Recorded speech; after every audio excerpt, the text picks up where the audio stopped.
You right? Yeah.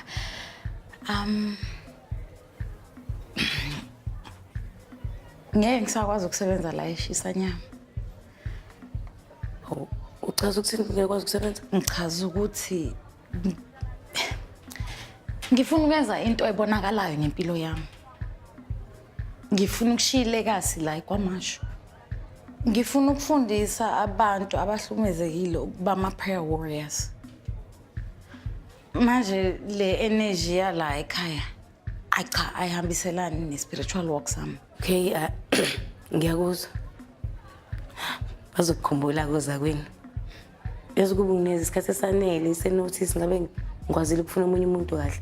Manje sekuzomela ngikhiphe ipost ngokusheshsha ngifuna umunye wethu. Awu, ayisisi.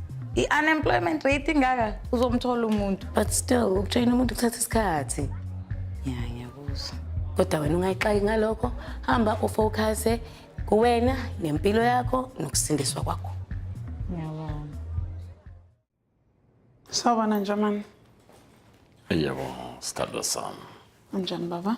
Hayi ngiyaphila wena njani? Ngiyaphila. Yazi.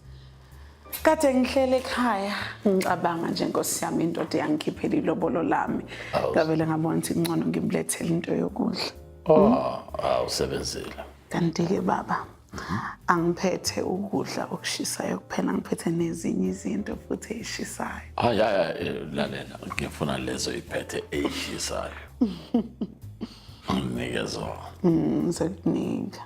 Yazi nje manje namhlanje kade ngisebenzisa isiwasho. Bona ngathi kuzoba usuku oluhle lokuthi ngibambe.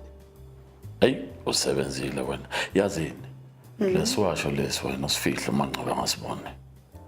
Hey, ngaquleka manje ngasibona. Yabona manje angifuni nina nababili ngixabana. Buya phela. Nje man. Yazi nginenkinga ngoLindiwe. uLindiwe uyathanda ungena endabeni zami baba. Ubuka nje usesathatha isibindi sokuthi aye kuwena. Akutshela ukuthi ungangithengele le 4x yamade ngicelile. Yazini musukuyidumaza emoyeni wena. Buya kubaba. Yazi nje man. Nakho ukudla kwakho mina sengicela ukuhamba baba ngoba sengiyakhumbula ukuthi khona ama-client angilindile.